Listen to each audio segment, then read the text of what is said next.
Hello everyone, and welcome to my YouTube channel. Watch my video and subscribe my channel. Was Luna's accidental drugging with Zende actually her evil plan all along?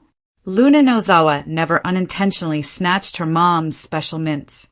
She faked being drugged to seduce Zende and is employing the same malicious technique with Will Spencer.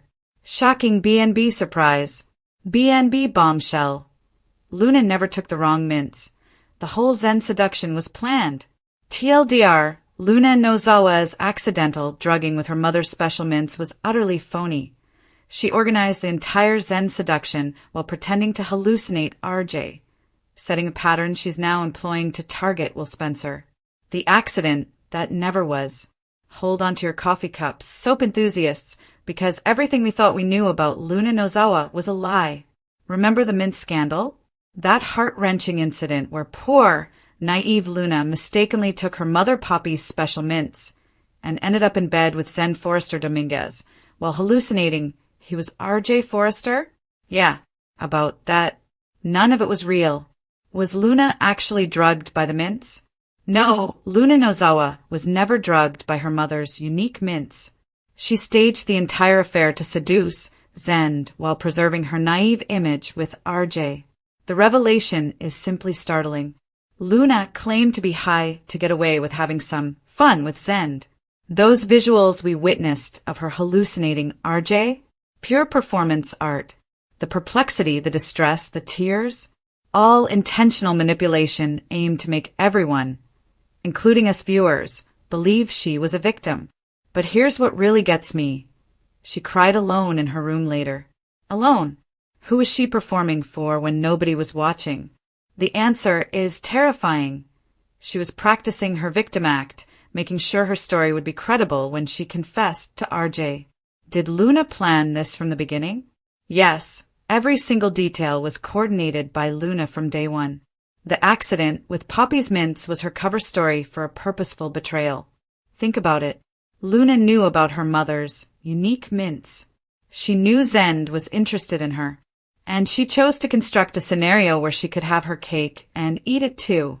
Seduce Zende while keeping RJ on the hook by portraying the traumatized victim. The writers have verified what many fans suspected. Luna has been nasty and manipulative this entire time. This wasn't a mistake that developed into villainy. This was her showing us precisely who she was from the start. What does this mean for the Will Spencer situation? Given Luna's proven pattern, don't be shocked if her current scheme against Will Spencer follows the exact same playbook. She's already arranging to infiltrate his party in incognito. Could this suggest she's advanced from faking being drugged to really drugging others? The mint incident was her rehearsal. Now she's ready for the main show. This certainly leads to Luna using genuine drugs to incapacitate Will and Electra Forrester. The difference? This time, she's not the false victim. She's the unmistakable attacker. Poppy was framed by her own daughter. Let's talk about the real victim here, Poppy Nozawa.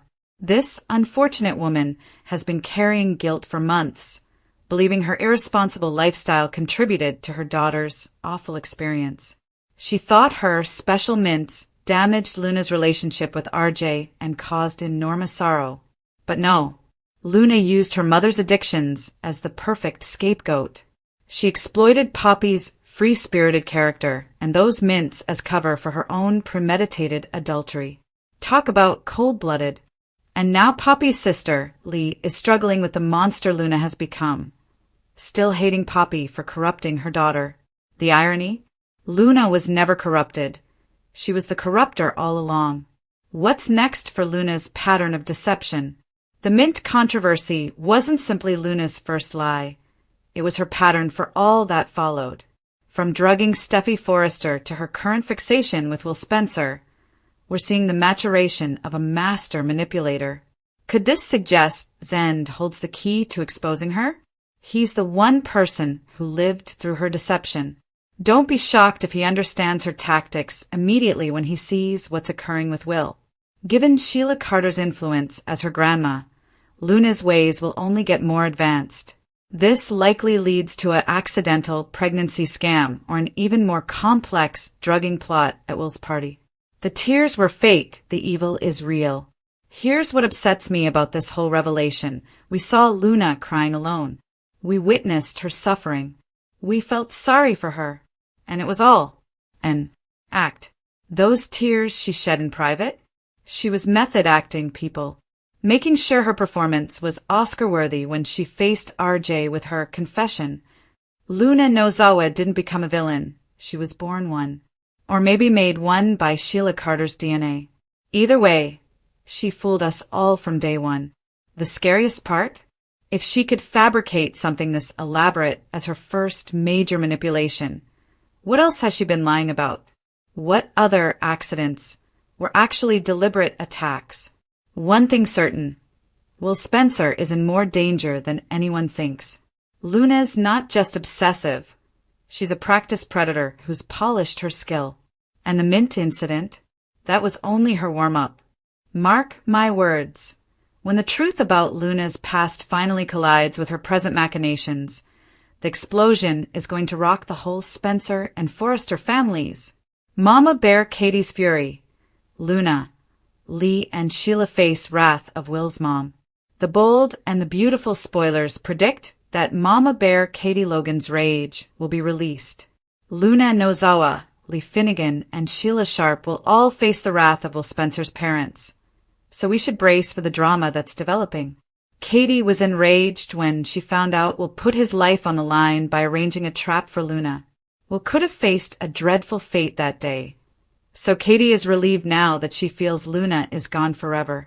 Of course, Katie thinks so because of Lee, who told everyone at the hospital that Luna didn't make it. The news was a relief for Katie, but she'll ultimately obtain information on Luna's survival and blow her top. Katie is going to be outraged all over again when she hears Lee faked Luna's demise and that Sheila has been helping her preserve the secret. You can bet Sheila and Lee are going to face some repercussions for what they've done. That's especially true considering what's been occurring with Will at Il Giardino. Luna got Will intoxicated so she could get him in bed, so that astonishment can't stay buried permanently. The truth will come out at some point, especially if Luna ends up with Will's bun in the oven.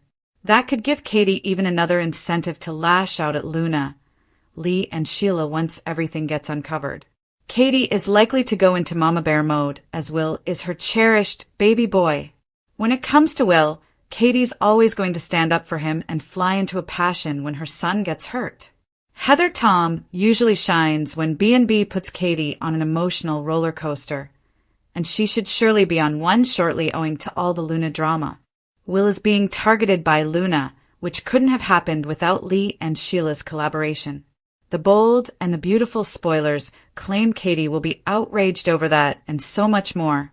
From the very moment Luna Nozawa stepped into Los Angeles with her seemingly innocent smile and quiet, studious charm, fans believed they were meeting a fragile young woman caught between her mother Poppy's free-spirited past and the powerful, unpredictable legacy of Sheila Carter's bloodline. But the truth, now unraveling with devastating clarity, paints a far more sinister picture, one of manipulation, performance, and cold calculation that began long before the infamous Mint scandal that forever changed her trajectory. Because, as new bold and the beautiful spoilers reveal, Luna never accidentally took her mother's special mints, never innocently stumbled into Zende Forrester Dominguez's bed while hallucinating R.J. Forrester's face, never cried tears of real shame alone in her room as we, the viewers, were meant to sympathize with her.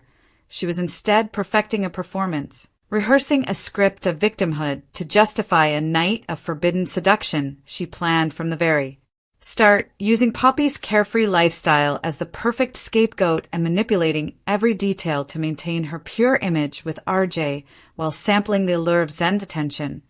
And this one deception has now metastasized into a pattern that threatens to consume not only RJ, but also Will Spencer, Electra Forrester, the entire Logan and Forrester clans, and even the fragile truce among Katie Logan, Lee Finnegan, and Sheila Sharp, because when you trace the threads backward, you see that every moment, the mints on the counter, the tears in the mirror, the trembling confession, was a calculated step in a long con, a blueprint Luna would refine and reuse, a dress rehearsal for something darker. What she is doing now to Will Spencer at Il Giardino, where whispers of her using real substances, disguises, and predatory schemes swirl like storm clouds over a young man who only wanted a night of fun, only to find himself drawn into the same kind of trap Zende once escaped with his reputation tarnished and his conscience burdened. And the chilling part is how Luna wields victimhood as a weapon, how she turns maternal guilt, Poppy's guilt over her so-called special mints, Lee's guilt over failing to raise her niece with stricter morals, Sheila's guilt buried under decades of madness, into a shield that protects her from scrutiny even as she deepens her machinations, framing her mother, manipulating her aunt, and now exploiting Will's naivete, while Katie, the ultimate mama bear, begins to stir, sensing that the narrative she was fed about Luna's demise was a fabrication by Lee and Sheila to cover up a far uglier truth. That Luna is alive, scheming, possibly pregnant, and poised to blow apart every fragile truce standing between the Spencers, the Logans, the Forresters, and the Finnegans. Imagine the ripple effects when Zende finally connects the dots. When he realizes that what he once believed was a one-night lapse in judgment was actually the first act in Luna's rise as a master manipulator, a predator who pretended to hallucinate RJ's face just to secure plausible deniability, a woman who cried alone not because she was broken, but because she was perfecting her Oscar-worthy act for the next day's confession. And now, with Will's trap gone sideways, Electra whispering about inconsistencies, and Sheila's shadow looming like a dark mentor over her granddaughter's every move, the stage is set for a revelation that will shake Katie Logan to her core.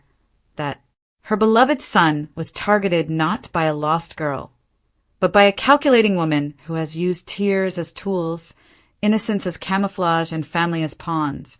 And when that truth collides with the lies Lee told at the hospital about Luna's supposed death, with the relief Katie briefly felt thinking the threat was gone, with the rage she will unleash when she learns her trust was betrayed and her son endangered for the sake of another Nozawa cover-up, the result will be an emotional explosion rivaling any in bold and the beautiful history.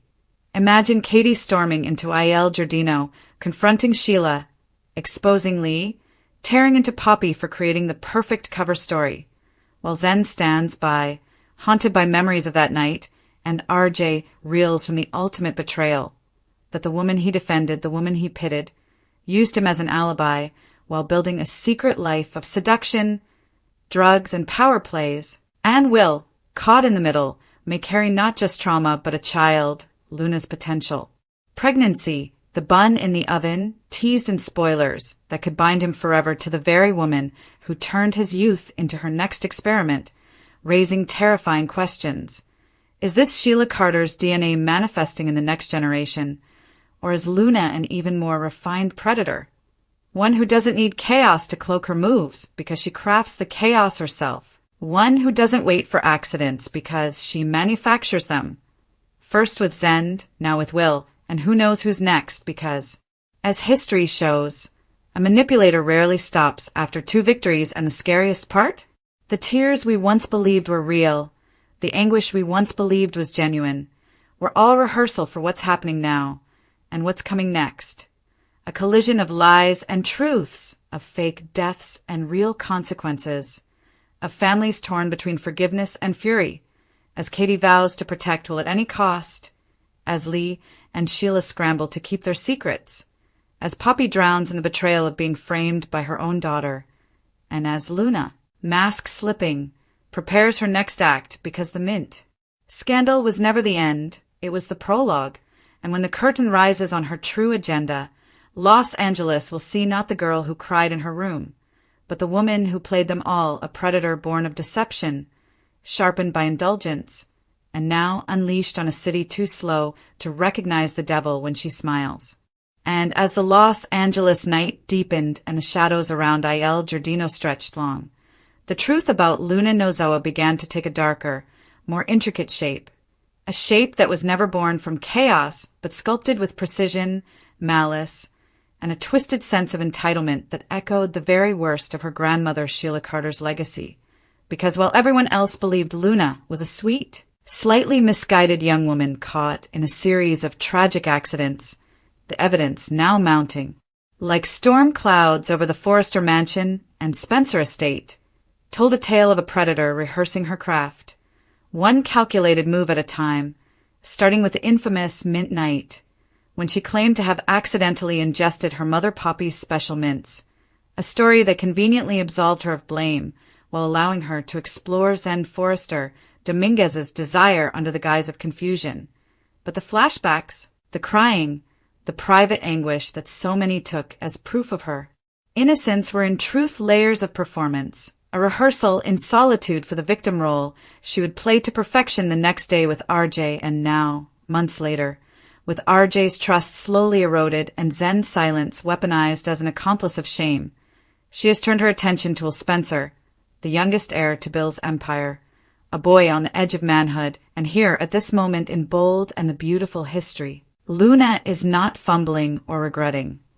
She is executing, using the same script. An intoxicant, a blurred night, a trap disguised as chance, and in the smoky back corners of Il Giardino, as Will's glass was refilled and Electra Forrester glanced nervously between him and the mysterious masked figure in the shadows, Luna's plan clicked into its second act, one that Poppy unknowingly enabled by years of laissez-faire parenting, one that Lee now enables by lying to the hospital, claiming Luna didn't survive the chaos of that night, and one that Sheila, ever the opportunist, whispers over like a dark fairy godmother, encouraging her granddaughter to seize power no matter the cost. For in Sheila's mind, Luna is the one who will finally break the Logan Forrester grip on the city. But what Sheila doesn't know, what no one truly grasps, is that Luna doesn't need anyone's mentorship. She has already surpassed her grandmother in subtlety, for where Sheila storms and rages, Luna cries and whispers. Where Sheila uses knives and bullets, Luna uses kisses and concoctions.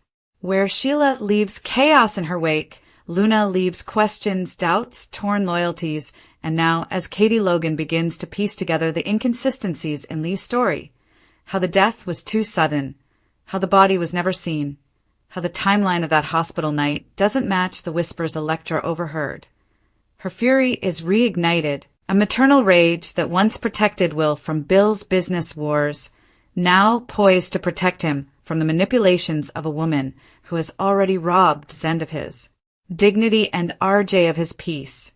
And as Zende, racked by guilt, begins to revisit those nights in his mind, remembering the odd clarity in Luna's eyes, the way she reached for him before pretending to be startled, the way her sobs came too late, too rehearsed, he begins to realize he was not a participant in an accident, but a mark in a scheme, and that realization, when it collides with Katie's investigation and Bill's inevitable wrath, will create a triad of vengeance unlike anything Luna has yet faced. But she is not running.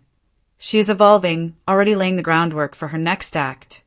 A potential pregnancy by Will, a union she can spin as fate, a leverage she can use to bind herself to the Spencer legacy while painting Katie as the overbearing mother, Poppy as the negligent parent, Lee as the meddling aunt, and Sheila as the misunderstood elder who only ever wanted to guide her family. Because this is Luna's true gift, to turn every accusation into a weapon, every witness into a pawn, every tear into a currency, and as the city sleeps, as Hope Logan cries over the ruin of RJ's trust, as Finn wonders why his mother Lee is once again hiding a patient's truth, as Steffi senses another Forrester Logan war brewing, Luna stands at the center, a calm eye in a storm of her own creation, rehearsing once more, not for forgiveness, but for the moment when she will unveil herself, not as a victim, not as a survivor, but as the architect of a new dynasty built on deceit, seduction,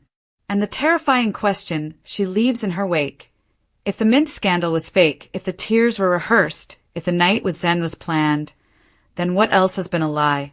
Her feelings for RJ, her grief over Finn's bullet, her horror over Sheila's past, her shame after Will's bed.